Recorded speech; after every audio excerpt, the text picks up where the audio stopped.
ahlil haid hal huwa asyari'u amla.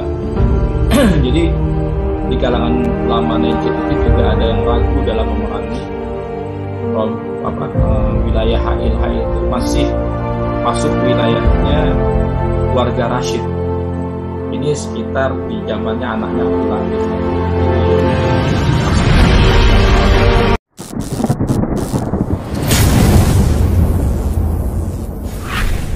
Bismillahirrahmanirrahim. Assalamualaikum warahmatullahi wabarakatuh. Waalaikumsalam. Alhamdulillah, salatu wassalamu ala rasulillah wa ala alihi washabihi wa man tabi'ahum bi ihsan ila yaumil amma ba'd. Baik, yang saya hormati dari Sahifa, para panitia semuanya, dan juga wabil khusus kepada saudara saya seperjuangan Syekh Idarom ya. Ya, saya mengenal beliau ketika rame-rame waktu di acara di Bogor. Kebetulan saya masih di penjara pada waktu itu. Dan saya menyimak dari dalam kasus ketika dengan si Maher atau Ailibi ya. Saya ikut prihatin juga apa yang dialami oleh antum ini.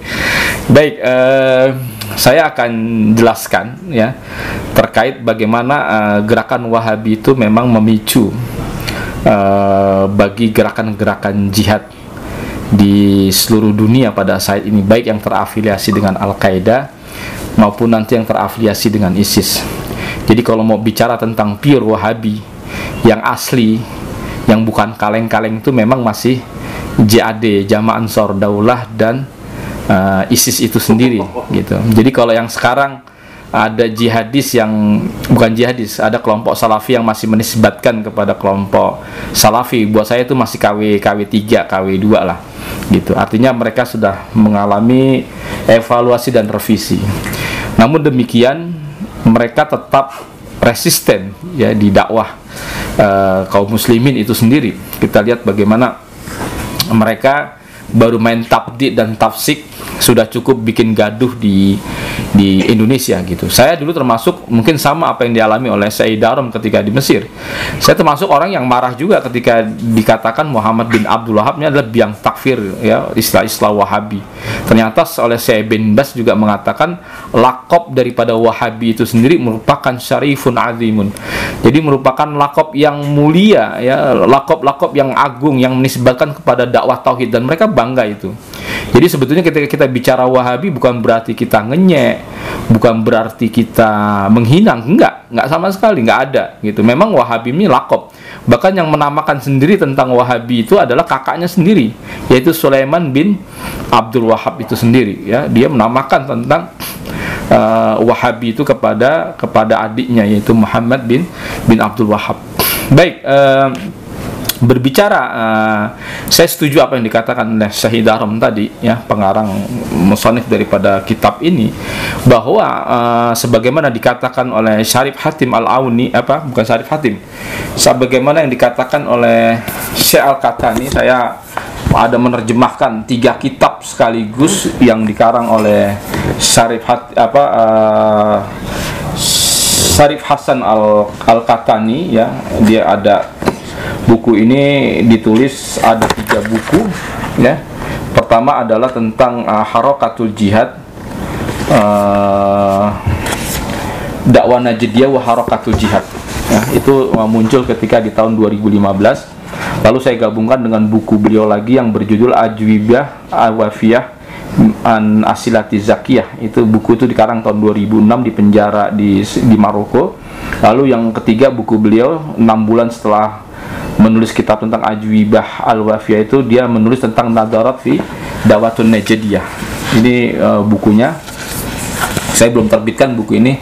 Nanti mudah-mudahan Sahifa bisa kerjasama gitu. Jadi buku-buku tersebut ternyata menjawab semua terkait dengan takfir muayyan, uzur jahil, dan perkara syirik akbar, menjadi pintu masuk untuk mengkafirkan kaum muslimin pada saat itu.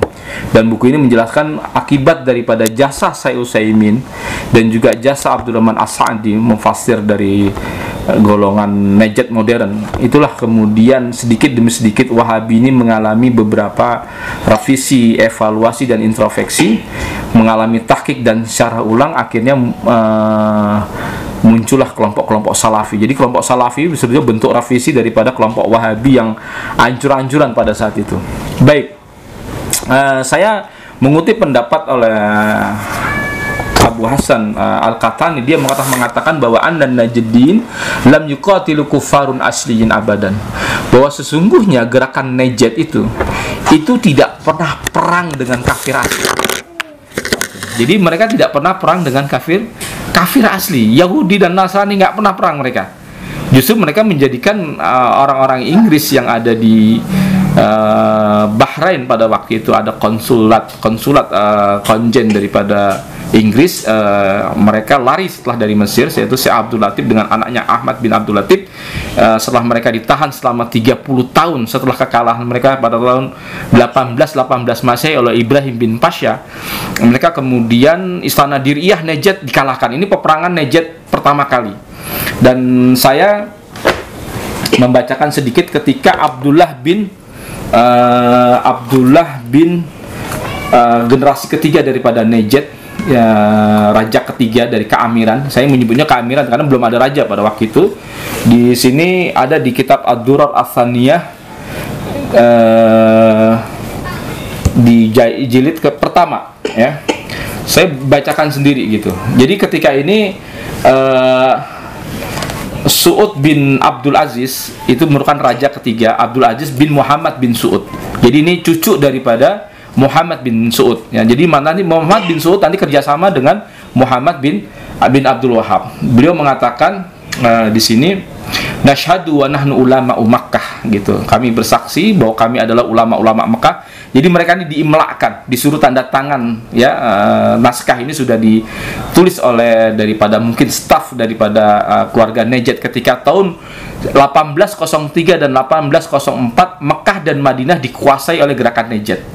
Jadi pada waktu itu mereka disapu bersih, kalah, dan kemudian orang-orang Mekah dan Madinah ini nanti ngirim surat lagi kepada Kesultanan Turki, karena pada waktu itu tetap Hijaz dan Najd itu masih masuk daripada wilayah daripada Mekah itu sendiri, masuk daripada otoritas daripada Turki itu sendiri, gitu. Tapi dianggapnya keluarga Najd ini, keluarga bin Su'ud, ketika menyerang Mekah Madinah, mereka dianggap sebagai bugot, mereka dianggap sebagai pengacau, pengganggu jamaah haji. Maka kemudian beliau mengatakan alladzi qama bihi Syekh Muhammad bin Abdul Wahhab, ya, yang mana ini didirikan oleh Muhammad bin Abdul Wahhab, ya, keputusan ini, agama ini, rahimahullahu taala, wa da'a ilaihi imamil muslimin Su'ud bin Abdul Aziz, ya, min tauhidillah wa nafi syirik alladzi dzakara fi hadhil kitab annahu huwal haq. Jadi di sini dia sudah mengklaim bahwa mereka adalah huwal haq, adalah di atas kebenaran, alladzi la syakka fi, yang enggak ada keraguan, wala raiba, wa ana ma waqa'a Makkah, ya. Di sini katakan ma waqa'a fi Makkah wal Madinah sabiqan wa Misr wa Syam, bahwa hari ini realitasnya, ya, ma waqa'a fi Makkah, di Mekah, Madinah sabiqan, dan sebelumnya adalah Mesir dan Syam, wa ghairuhuma min bilad ilal an, katanya min anwa'i syirik, ya, dia merupakan bagian daripada kesyirikan. Wa mazkura fi hadzal kitab, yang disebutkan di dalam Alkitab, maksudnya Al-Qur'an, annahu kufur, bahwasanya dia adalah kafir. Wa mubith lidam, ya, boleh ditumpahkan darahnya, wal mal, dan dihampar atasnya, dan wajib li khuludi finnar, ya, mereka masuk neraka. Wa man lam yadkhulu fi hadzal din, kalau dia enggak masuk kepada agama ini, maksudnya agama yang dibawa oleh Muhammad bin Abdul Wahhab, wa ya'malu bihi, dan beramal dengannya, wa yuwalli ahlihi wa yu'adi a'daihi fa huwa indana kafirun billah wal yaumil akhir, wa wajibu 'alal muslimin jihadi wa qitali, ya, wajib bagi kaum muslimin, ya, untuk memerangi mereka ini. Karena Mekah, Madinah, Mesir itu di luar daripada Najd itu dianggap kafir. Itu sadis seperti itu, ya. Makanya mereka seakan-akan datang ingin membebaskan Mekah Madinah itu dari kesyirikan yang sebelumnya dikuasai oleh orang-orang syirik gitu. Ini salah satu nih ketika dia mulai masuk kepada Mekah ya, Mekah Madinah dikuasain Hijaz, tapi kemudian tahun 18 Masehi mereka diserbu lagi oleh tentara Turki, dan kemudian istana daripada Diriyah dihancurkan oleh orang-orang Turki. Dan sejak itu 22 keluarga daripada Ahlus Su'ud dan keluarga daripada Ahlu Syekh ya, keluarga Muhammad bin Abdul Wahab dan keluarganya Muhammad bin Su'ud itu dideportasi ya, dibawa ke Mesir. Setelah itu dari Mesir mereka jalan kaki menuju Turki, dan kemudian mereka digantung semua. Inilah dendam daripada keluarga Najd kepada Turki itu sendiri. Jadi nanti saya ceritakan. Nah, inilah ini tahun 1803 ini naskah ini ya, makanya ini disebut Rosail wa Majmu' Rosail wa Risalah fa fi ma'sali si permasalahan-permasalahan yang ada di Najd. Nah, kemudian mereka kembali dari Mesir ya. Tadi saya katakan Syekh Abdul Latif dan Syekh Ahmad anaknya kembali pulang ke Najd. Ya, waktu itu Najd sudah dikuasai oleh keluarga Alur Rasyid. Ya, keluarga Alur Rasyid itu sekitar tahun 1840-an. Setelah 30 tahun ditinggal oleh keluarga Najd dan keluarga Najd ini. Nah, kemudian mereka meminta bantuan kepada konjen konsulat Inggris yang ada di Bahrain. Ya, kemudian mereka meminta senjata dan mereka akhirnya memberontak lagi dan mereka kalah. Nah, dalam proses tersebut ada yang menarik sebetulnya, dan ini menjadi inspirasi buat para jihadis modern. Maka saya katakan kita ngambil dari kitab-kitab ini untuk menjustifikasi perang dengan Indonesia. Bahkan Aman Abdurrahman selalu mengatakan kalau saja Turki saja dikafirkan oleh Najd, apalagi Indonesia.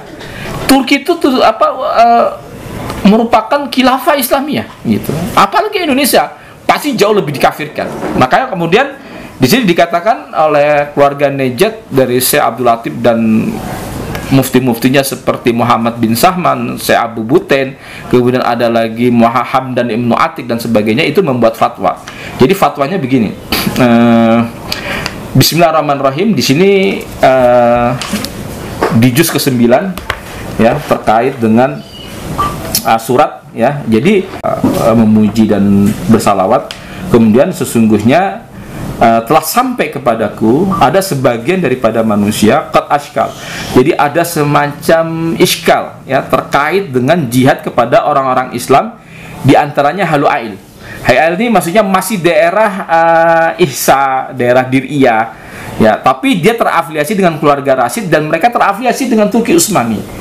Ya, mereka muskil terkait perang sesama kaum muslimin. Maka dikatakan hal huwa syari'u amla gitu. Hal ini disyariatkan atau tidak? Apa kata muftinya? Dikatakan fa'aqulu billahi taufik al-jihadu masyru'. Jadi jihad kepada mereka dengan taufik hidayah adalah masyru', disyariatkan. Ya, di antara dalilnya adalah katakan khuruju an ta'ati waliyul amri muslimin. Dikarenakan mereka keluar daripada ketaatan daripada kaum muslimin. Jadi ini udah mulai mengklaim ya siapa yang ulil amri sebetulnya. Ini keluarga Alur Rasyid ya sebagai amir daripada Diriyah dan Najd yang terafiliasi dengan Turki, ataukah memang Muhammad bin Abdul Wahab dan cucu-cucunya? Jadi gitu. Sebagaimana fama kharaja an ta'atihi wajibu jihadihi ala jami'il ummah, maka wajib bagi seluruh umat Islam untuk berjihad. Ya. Walau kana kharijal musliman, walaupun nanti yang keluar itu adalah kaum muslimin itu sendiri. Ya, kama jahidi ala Ali bin Abi Thalib radhiyallahu anhu al-Khawarij. Sebagaimana jihadnya Ali bin Abi Thalib kepada orang-orang Khawarij. Fa huwa ya'taqid islamihim, dan mereka meyakini bahwa keislaman mereka fa innahu sila min kufrihim. Ketika ditanyakan terkait dengan kekafiran mereka, maka berkata Ali bin Abi Thalib minal kufur farru. Jadi mereka justru lari daripada kekafiran. Wa qala maratan ukhra, dikatakan dalam hal yang lainnya, lima su'ila anhum ikhwanina baghu alaina. Mereka adalah saudara-saudara kita tetapi mereka berbuat zalim, berbuat bugot kepada kita, ya. Dan inilah yang kemudian dijadikan sebagai dalil dan hujah ya terkait siapa nanti yang sebetulnya memegang legalitas daripada ulil amri itu sendiri.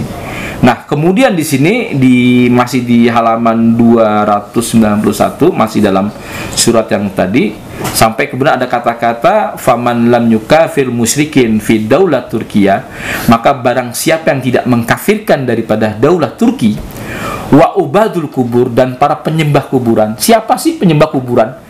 Kalau kita lihat buka-buka daripada manuskrip kitab-kitab daripada Zaini Ahmad Dahlan, para ulama-ulama sesudahnya yang banyak merot terkait dengan orang-orang Wahabi pada zaman-zaman pada saat itu, ya, itu ternyata adalah orang yang mengamalkan istighosah, ziarah kubur, ya, orang yang mengamalkan tawasul dan tabaruk kepada orang mati. Ini merupakan dalil terkait apakah ini tawasul yang dibolehkan, tawasul yang nggak disepakati sebagai sebuah. Kalau tawasul terhadap amal soleh, oke, disepakati. Wahabi juga mengakui hal itu.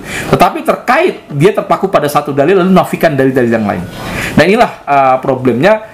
Ini mirip apa kata-kata ubadul kubur ini mirip apa yang dikatakan oleh kelompok ISIS ketika membantai jamaah masjid di Masjid Raudhah pada 2017.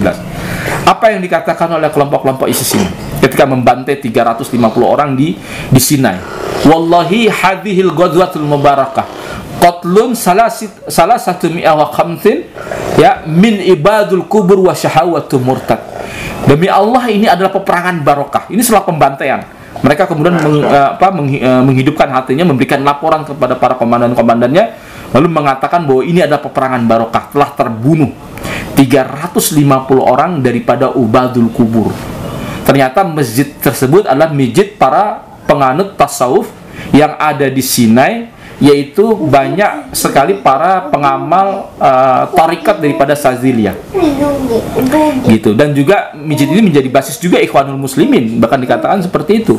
Bahkan karena ini di daerah Rafah ya. Rafah ini perbatasan antara Gaza dengan Mesir. Di situ ada wilayah masih itu ada daerah Sinai. Sinai itu sebenarnya masuk daerah Syam, tetapi sekarang masuk kepada wilayah Mesir, otoritas Mesir gitu. Nah, ubadul kubur inilah yang dikatakan 350 orang ubadul wasahawatu murtad, dan para orang-orang gerakan kebangkitan kemurtadan. Maksudnya adalah orang-orang seperti sahawatu murtad itu orang-orang yang pro kepada pemerintahan, itu dianggap sebagai syahwatu murtad gitu. Itu istilah yang diambil oleh mujahidin Al-Qaeda Yaman kepada orang-orang yang memerangi mereka yang digalang oleh pemerintah, maka mereka menyebutnya syahwatu murtad.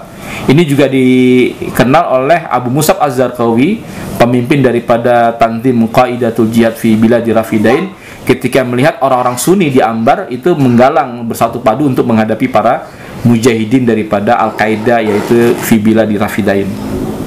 Nah, wa ubadul kubur ka ahlil Makkah wa ghairihim, sebagaimana orang-orang Makkah dan selainnya. Mimman abdihi salihin wa adlu an tauhidillahi ila syirik wa badalu sunnatu wa rasul wal bidah, yang menggantikan daripada tauhid Allah kepada kesyirikan, yang menggantikan sunnah Nabi kepada bid'ah, maka fahuwa kafirun misluhum wa in kana yukarihu dinahum wa yujibu ila al-islam wal muslimin fa innal ladzina yukafir musyrikin. Jadi karena mereka ya orang-orang Turki ini tidak mengkafirkan orang-orang musyrik. Karena ketika tidak mengkafirkan orang musyrik, kata dia, ya kan, fa innal ladzina yukafirul musyrikin wa ghairu, ya. Jadi sebagaimana apa yang dikatakan oleh Muhammad bin Abdul Wahab ya di dalam Nawaqidul Islamnya, ya kan. Salis yang ketiga adalah man lam yukafir musyrikin, barang siapa yang tidak mengkafirkan orang musyrik, au syahka fi kufrihim, atau ragu-ragu dalam mengkafirkan mereka, au sahih madzhabuhum, atau membenarkan daripada mazhab mereka, maka dia kafir. Wa qala Syekhul Islam Ibnu Taimiyah rahimahullah, man da'a ala Ibnu Abi Thalib faqad kafar wa man syakka fi kufrihi fahuwa kafir. Jadi kalau misalnya dikarenakan orang-orang Turki itu membiarkan para penyembah kuburan, maka orang-orang Turki itu dulu disebut sebagai junudul kubab atau junudul kuburiyun. ya tentara-tentara kuburan, karena memang melanggengkan daripada paham-paham sufi dan tasawuf. Itu kalau nggak mengkafirkan saja berarti kafir dia. Maka nanti dia ada semacam tes tentang tabayun wa tawakuf. Tabayun itu dia akan cross check ya terkait akidah. Antum mengkafirkan dia nggak? Oh nggak. Oh berarti antum kafir. Itu nanti ada di kitab saya, judulnya Sabilun Najah wal Fikak fi Muwati Ahlil Atrak ya, Sabilun Najah wal Fikak, yaitu jalan keberhasilan dan tebusan siapa saja yang memberikan loyalitas kepada orang-orang Turki. Nah kemudian kemarin-kemarin diganti, bukan Ahlil Atrak tapi Ahlil Israk. Jadi konsekuensi orang yang tidak mengkafirkan orang-orang syirik. Itu nanti ada di fatwa-fatwanya Hamdan Ibnu Atik. Itu nanti yang dipakai oleh ISIS hari ini terkait dengan ajaran-ajaran Idzaruddin. Jadi kalau kita melihat Wahabi yang asli, yang betul-betul mengamalkan Muhammad bin Abdul Wahab dan a'immatihim, itu adalah ISIS. Gitu. Jadi ISIS. Jadi kalaupun Al-Qaeda, kalau Al-Qaeda dia agak di bawah rednya daripada kelompok ISIS. Ya, kalau Al-Qaeda lebih cenderung kepada mereka melihat orang-orang yang tidak berhukum dengan hukum Allah itu dianggap sebagai ta'ifah mumtani'ah bisyauka. Jadi orang yang menolak syariat dengan kekuatan. Masalahnya dulu Ibnu Taimiyah punya kekuatan yang seimbang di dalam melawan pasukan Tartar. Nah, sedangkan hari ini para jihadis tidak. Gitu. Makanya nanti di kelompok jihadis ada buku yang namanya Faridah Ghaibah. Itu merupakan buku sekunder daripada kitab-kitab Najd dan sebagainya, dan itu banyak juga mengambil banyak referensi daripada kitab-kitab semacam Ad-Durrul Athaniyah, tapi terkait masalah tentang mani'uz zakah, terkait orang yang menolak zakat. Jadi sebetulnya begini, saya mau hanya menyimpulkan saja bahwa sebetulnya kita dulu para jihadis ya di era tahun 2000-an sampai 2010 kesini dan sebagainya, itu memang terinspirasi betul dengan kitab-kitab semacam Ad-Durrul Athaniyah.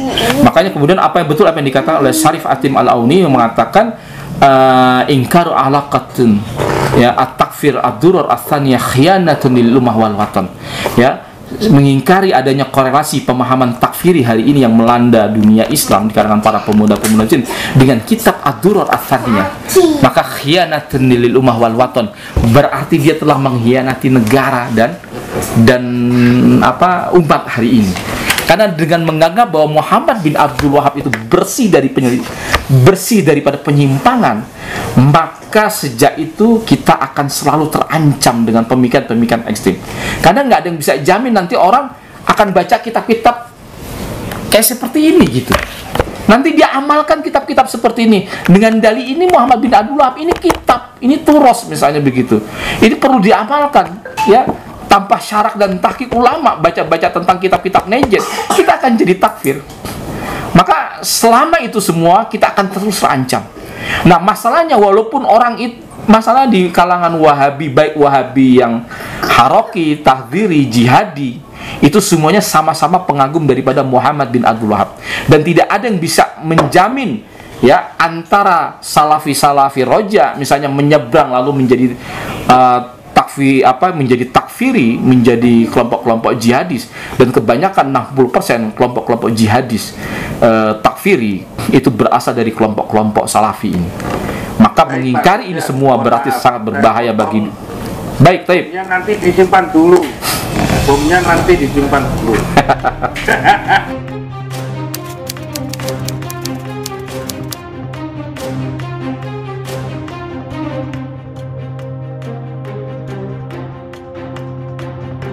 Hal itu terdapat di dalam bukunya Ustadz Abu Bakar Ba'asyir dan juga beberapa kawan-kawannya seperti Ustadz Aman. Itu dalam Tazkirah 1, Tazkirah 2 jelas itu bentuk pengkafiran kepada kaum muslimin gitu. Tetapi yang jelas kesimpulan tadi apa yang juga dijelaskan oleh Ustadz Syekh Idarom ya, semuanya kesimpulannya adalah bi annahum yukafiruna bidzanbin wa ya'taqiduna dzanban ma laisa bidzanbin. Mereka mengkafirkan karena sebab dosa dan meyakini sebuah dosa yang sebetulnya bukan dosa. Jadi takfir bila mukafir. Jadi sebetulnya apa yang dikafirkan oleh kelompok-kelompok ini, oleh kelompok-kelompok Najd yang kemudian menjadi inspirasi bagi gerakan-gerakan jihad takfiri yang ada di seluruh dunia, itu merupakan mereka mengkafirkan karena sebab dosa dan meyakini dosa yang sebenarnya bukan dosa. Apa salahnya kita mencintai bangsa dan negara ini? Apa salahnya juga tawasul, termasuk masalah-masalah yang sebetulnya masuk kepada khilafiyah di kalangan kaum muslimin? Lalu kenapa mereka juga terpaku pada satu dalil lalu menafikan dalil-dalil yang lain? Lalu menaikkan bendera wala wal bara, loyalitas dan anti loyalitas kepada mukhalifnya, gitu kan? Tidak serta merta bisa dikafirkan seperti itu, gitu. Tapi mereka memang ini mirip dengan apa yang dikatakan oleh para dalam makolat Islamiyin, ya, ketika membongkar daripada kelompok-kelompok Khawarij. Kenapa Utsman bin Affan dihalalkan darahnya dan juga hartanya? Kenapa Ali bin Abi Thalib juga dikafirkan? Karena tahkim itu dianggap sebagai sebuah kekafiran. Padahal tahkim atau arbitrase yang dilakukan oleh Ali bin Abi Thalib itu bukan kekafiran. Karena dijelaskan di dalam Al-Quran, dikatakan fa in kiftum sikaqa bainihima faba'athu hakaman min alihi wa hakaman min aliha. Ketika terjadi perselisihan di antara suami istri yang mereka terjadi perceraian, maka utuslah dari pihak laki-laki seorang hakam dan seorang perempuan juga seorang hakam. Dan itu meminta tahkim, arbitrase, menghukumi antara dua suami istri. Makanya ketika Ibnu Abbas mengatakan tentang masalah boleh di Al-Quran, bahkan ada masalah tahkim itu, dan itu bukan kekafiran, gitu.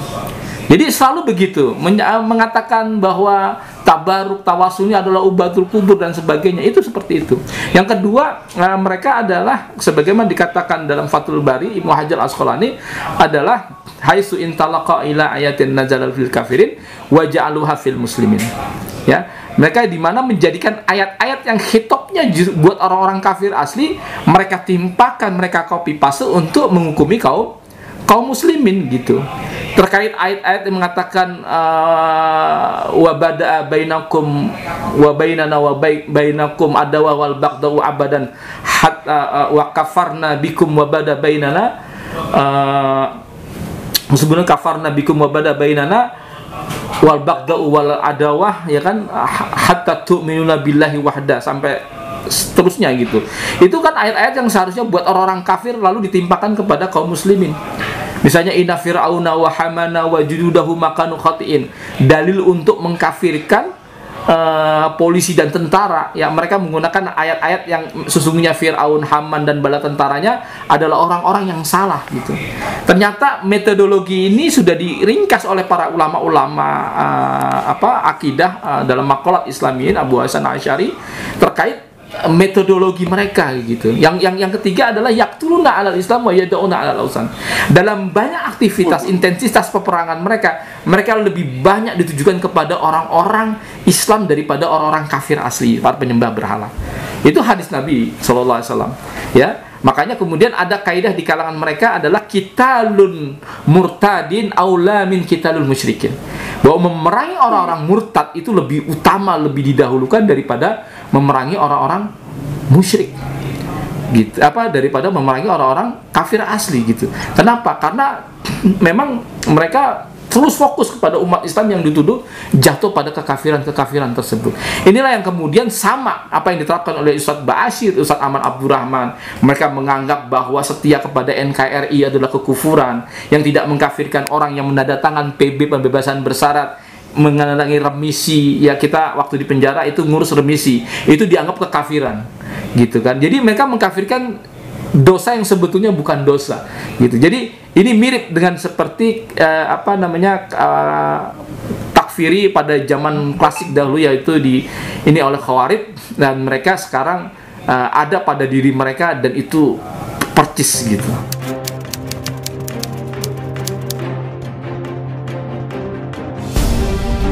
Tentang konsep Islam rahmatan lil alamin, gitu. Kenapa mereka ini, para pelaku dakwah Najd ini, melenceng jauh, gitu. Inilah Pak, ketika kita berislam secara parsial, secara juz'iyat, secara sepotong-sepotong, tidak integral. Menurut saya ada adab norma akhlak yang hilang daripada kelompok ini. Karena memang tidak mengherankan kalau kita bicara tentang trilogi Islam, tentang iman, Islam, dan ihsan. Nah, ihsan ini kan banyak ulama mendefinisikan terkait dengan anta budallah ka'annaka tarah, ini terkait dengan tasawuf atau tentang manajemen kolbu, terkait dengan tazkiyatun nufus, pembinaan jiwa. Mereka sudah jatuh kadung mengkafirkan masalah-masalah tasawuf. Anda bisa bayangkan tragedi yang terbesar atas umat ini ketika ajaran-ajaran yang terkait dengan bu'istu liutami makarimal akhlak kemudian disalahkan, dikafirkan oleh kelompok-kelompok ini. Hilang semua keindahan Islam itu sendiri dikarenakan mereka terlalu a priori, dan mereka nggak lihat itu merinci apakah semua tasawuf itu buruk. Enggak, mereka katakan buruk semua. Walaupun kita lihat ada aliran-aliran kebatinan, penyimpangan-penyimpangan dalam dunia tasawuf gitu. Tetapi seakan salah besar kalau kemudian kita mengkafirkan dan menyalahkan semua dan menggubiah-uyah, menggeneralisir bahwa ajaran tasawuf itu adalah buruk. Inilah tragedi yang pertama ya, keburukan ya, hingga mereka kehilangan pegangan terkait dengan tazkiyatun nufs, pembinaan akhlak dan sebagainya. Maka jangan berharap rahmatan lil alamin dari kelompok-kelompok ini. Itu yang pertama. Yang kedua adalah pencetus kenapa dia menjadi jauh? Sumbernya dari Rasulullah kok. Demikianlah ketika agama ini tidak bersanad itu demikian. Maka betul ya, al-isnad minad din gitu. Sanad itu merupakan setengah daripada din ini gitu. Bahkan laula isnad la yuqalu man syaa ma syaa. Orang kalau nggak ada sanad, musalsal, nggak nyambung, itu kita kehilangan adab juga. Orang akan berkata apa saja. Maka betul apa yang dikatakan oleh para ulama, ketika kita belajar tidak melalui ustadz atau kiai, tidak bersanad, itu memang mengambil, mengutip apa saja yang dari Al-Quran, di Athar dan Nas, itu cenderung memang kita sesat, Pak. Maka betul apa kata Yusuf Qaradawi dalam bukunya Fiqhul Maqasid, bahwa biang daripada ekstremisme, radikalisme itu adalah literasi beragama.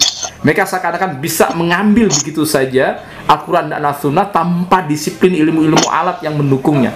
Maka banyak ulama yang mengatakan al-haditsu mudilatun illa lil fuqaha. Hadis itu bisa menyesatkan kecuali bagi ahli fikih. Jangan coba-coba kita nggak paham mana mutlak, muqayyad, tidak mana mana qas, mana nasah, mansuh ya, di dalam disiplin ulumul Quran, ilmul hadis dan sebagainya, lalu kita berfatwa, Pak. Kalau kata Abdullah bin Wahab, laula maliku wa lais la halaktu. Kalau bukan karena Imam Malik dan Imam Abu Lais, sungguh aku telah celaka. Kenapa? Kuntu adzunnu bajaan Nabi Muhammad sallallahu alaihi wasallam ya'malu bi. Karena aku mengira setiap apa yang datang dari Nabi Muhammad itu bisa diamalkan begitu saja. Tidak serta-merta kita yang comot aja, Pak, gitu. Karena inilah pentingnya sanad itu. Itu jawaban yang kedua gitu. Lalu apakah Wahabi nggak ada sisi-sisi positifnya?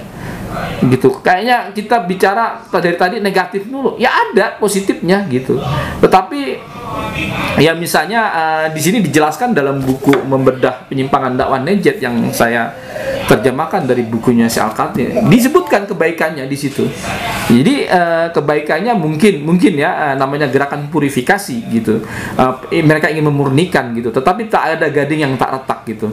Sehingga kadang karena kejelekan itu juga lebih banyak ya, ngawurnya juga lebih banyak, akhirnya kebaikannya jadi tertutupi, Pak, gitu. Jadi bukan berarti nggak ada kebaikannya, ya tetap mungkin ada kebaikannya gitu, karena memang makna-makna zahir itu ya nggak harus dimaknai seperti itu juga, kadang juga perlu ditakwil, karena ada makna-makna secara maknawiyat dan lain sebagainya yang perlu kita tafsirkan dengan makna-makna yang lain, karena memang adanya qarinah-qarinah yang memang harus kita lihat dalam makna-makna yang lain gitu. Dan inilah menurut saya sisi-sisi baiknya ada yang bisa kita ambil, tapi ya karena banyak keburukan juga, yang mungkin keburukan itu lebih banyak yang kemudian ada di kepala oleh kaum muslimin hari itu pada saat itu.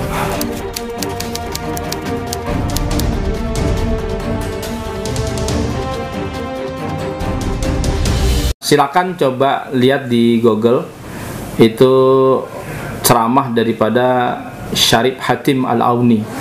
Judulnya adalah Aqwalu Muhammad bin Abdul Wahhab fi Takfir Sodimah. Jadi pendapat-pendapat atau perkataan-perkataan Muhammad bin Abdul Wahhab yang sodimah, dia ta'arud atau tanakut, jadi tabrakan. Tadi apa yang dikatakan oleh Pak Yai yang disebutkan 3 tadi itu betul. Ya, menurut saya dia tidak konsisten. Ya, memang para takfir ini nggak pernah konsisten dia, karena memang tidak pernah berdiri di atas keilmuan yang matang dan mantap gitu. Jadi ketika dia dituduh, dia mengatakan hadza buhtanun azim, hadza butahnun azim, itu banyak kata-kata kayak gitu. Ini adalah kedustaan yang besar. Itu mengutip perkataan-perkataan di Al-Quran gitu. Tapi sebetulnya betul ya, di kitab-kitab yang lain ini jelas pentakfirannya. Ya, kita bisa lihat dalam misalnya Nawakidul Iman, Nawakidul Islam, kemudian Risalah Makna Togut dan sebagainya gitu. Ini gimana tentang takfir-takfir dan sudah jelas gitu. Nah, inilah yang kemudian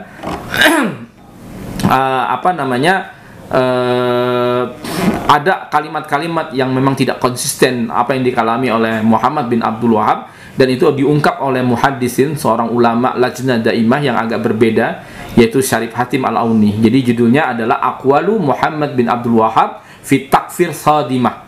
Jadi perkataan-perkataan Muhammad bin Abdul Wahhab yang kontradiktif. Jadi kalau kita rajin baca Durur Atsaniyah, nanti kita akan aneh sendiri. Ya, ini pengkafiran, ya ini enggak, ini pengkafiran, ini enggak.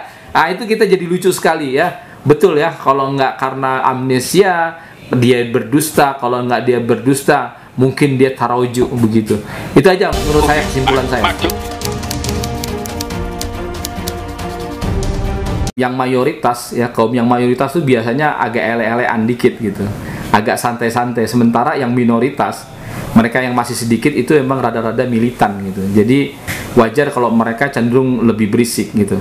Yang kedua adalah ketidakjelasan di dalam memberikan regulasi terkait perizinan pendidikan dan sebagainya.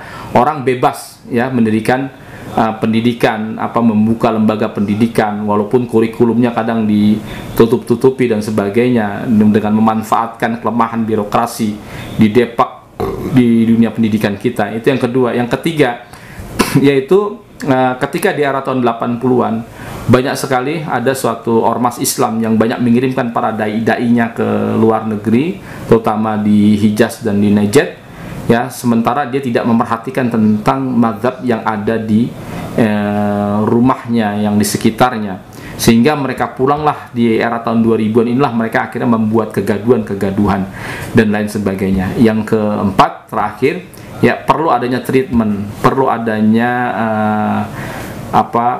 daurah kembali bagi para dai-dai yang gerombolan-gerombolan nggak jelas ini dari kubu sana ya, untuk lebih memerhatikan tentang mazhab setempat, akidah mazhab setempat yang mayoritas adalah mazhab Syafi'i.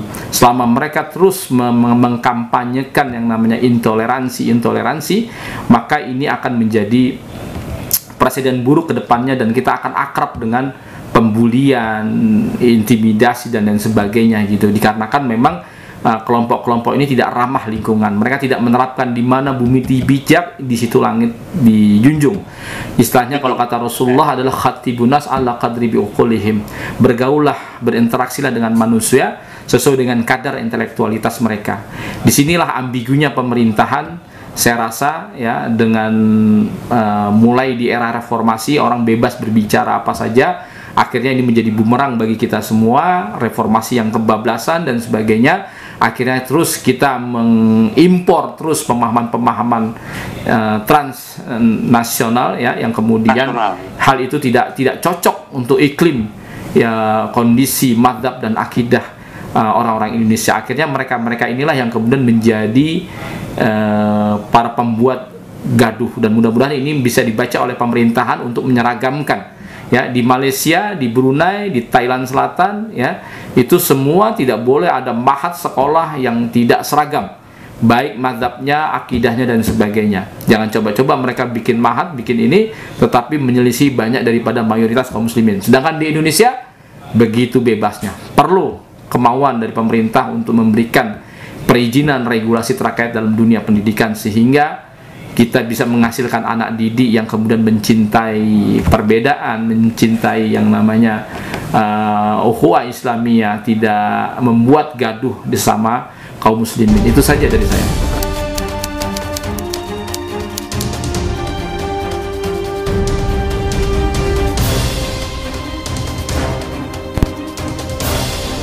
Itu nanti akan dianggap kawan-kawan kita yang masih lemah dalam akidah, lemah dalam masalah mazhab dan sebagainya, itu nanti menjadi sebuah pembenaran, Pak. Sebisa mungkin kalau bisa kita bantah itu gitu. Yang kedua, kalau kita nggak sanggup membantah, ya setidaknya ketika mereka terjadi kepada paham-paham gulu, ya tolong ditegur saja gitu. Jangan seperti itu gitu. Ulama masih mengkaji, ya Anda jangan mengklaim bahwa itu adalah pendapat Anda itu benar gitu. Kita hormati gitu dan sebagainya.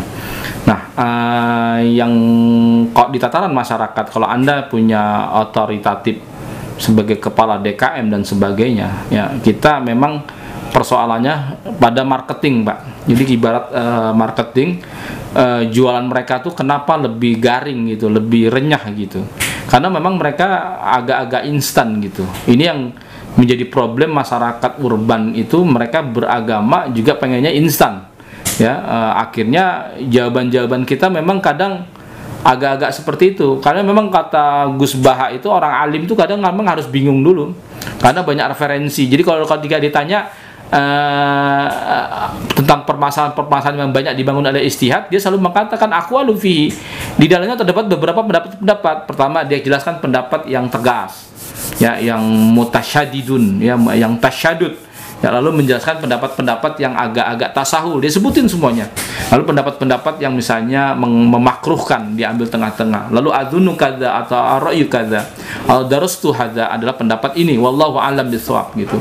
Nah, inilah yang kadang orang alim ini karena saking banyak ilmunya, kadang jawabnya kurang tegas. Wah, sementara orang-orang yang baru belajar agama, yang baru hijrah itu suka yang tegas-tegas saja. Maka betul apa yang dikatakan oleh Sufyan Ats-Tsauri yang mengatakan innamal ilma indana aruqsah minathiqah wa amma tasdid fayasinu kullu ahad gitu. Sesungguhnya ilmu di sisi kami yang banyak memberikan rukhsah, dispensasi, kata maaf, itu berasal dari minathiqah, berasal dari ulama-ulama yang terpercaya. Wa amma tasdid, adapun sikap ekstrim, itu siapa juga bisa, karena untuk menjadi ekstrim orang nggak perlu berpikir keras dan berat, ya, nggak perlu belajar banyak-banyak untuk menjadi orang ekstrim gitu. Tetapi masyarakat kita yang memang rada-rada ya seperti itu suka yang tegas-tegas. Antum lihat jawaban-jawaban ini lebih kepada marketing dakwah kita gitu. Yang kedua adalah semampu kita bisa kita usir Pak gitu. Bisa, saya bukannya memprovokasi gitu, artinya begini, kita harus kalau itu mungkin tidak mungkin kalau kita gunakan aparat keamanan, kalau dia sudah memberikan keresahan, kalau memang itu sudah ada ajaran-ajaran hate speech, dan kita menggunakan payung hukum itu untuk bisa diinikan gitu, agar mereka juga belajar ya terkait dengan bagaimana kita harus menghormati pendapat orang lain gitu. Karena ini sangat berbahaya, Pak. Paham-paham intoleransi merupakan tangga daripada terorisme. Ya, seorang teroris sudah pasti intoleran dan radikal, tapi seorang intoleran dan radikal belum tentu teroris, Pak. Gitu. Tetapi kalau kita nggak bermain cantik, mereka bisa bermain play victim, Pak. Inilah yang kemudian mereka mendapatkan simpati dari masyarakat. NU kerjaannya banser, kerjaannya membubarin pengajian dan sebagainya. Inilah yang kemudian kita agak berhati-hati dalam masalah isu seperti ini. Dan kalau memang mereka sudah masuk tahapan kepada ajaran kebencian, ajaran-ajaran yang menghasut, hate speech dan sebagainya, kita bisa gunakan perangkat hukum itu, Pak, untuk menyelesaikan persoalan-persoalan itu. Demikian, Pak.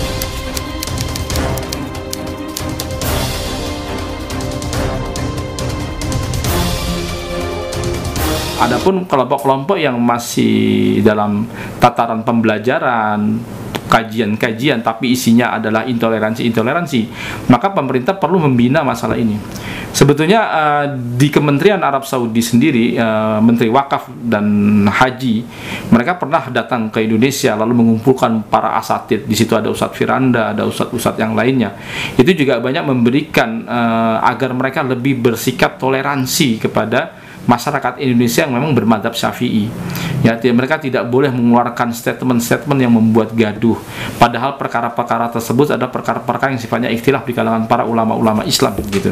Tetapi hal ini sering nggak dipandu, Pak, oleh para dai, para duat dari kalangan kelompok Salafi Wahabi ini gitu. Maka perlu masalahnya adalah kelompok-kelompok ini selalu menjual bahwa pemerintah ini adalah ulil amri. Ya, inilah banyak kenapa di kalangan TNI, Polri, ASN ini juga ikut pada kelompok-kelompok mereka. Karena mereka selalu menjual apa, misalnya kita aja dilarang demo Ustadz gitu. Bagaimana kami akan memberontak gitu. Itu kan ini gitu. Lah, masalahnya Anda kan termasuk pengagum Muhammad bin Abdul Wahab gitu. Semua paham terorisme itu nggak langsung ngebom tembak sana tembak sini, tapi pasti mengalami namanya intoleran dulu gitu. Saya bilang itu nggak langsung tembak sana tembak sini, kecuali saya mengalami misalnya mengatakan musik itu haram, baik lagu Indonesia Raya haram gitu kan, ini nggak boleh ya, ini terus dengan apa namanya, kalau kata ulama di Maroko mengatakan junuhun itakhadu aqwal mutasyadidah. Jadi kecenderungan mereka terhadap paham-paham atau pendapat-pendapat yang ekstrim. Ini masalah gitu. Masalahnya kalau di kalangan NU, kenapa mereka minim dalam keterlibatan dalam masalah-masalah hal seperti ini? Karena di NU tuh dari awal tuh udah dijelaskan dalam Ba'sul Masail, ini pendapat yang tasyadud, ini pendapat yang ini. Silakan monggo mau milih yang mana. Kalau pendapat yang begini nanti begini. Jadi udah jelas dari awal gitu. Nah, sedangkan sistem metodologi pendidikan mereka, tarbiyah mereka, itu cenderung brainwashing, indoktrinisasi gitu. Mereka siap mencela tapi nggak siap dicela, Pak, gitu. Jadi kalau dibalikin tuh begitu gitu. Karena dalilnya tuh tapinya kan gitu, katanya, kata ustadz saya, udah begitu saja deh. Orang ulama masih mengkaji, dia udah sampai pada kesimpulan gitu. Jadi susah kita ngajak dialog dengan orang-orang seperti ini gitu. Demikian, Pak.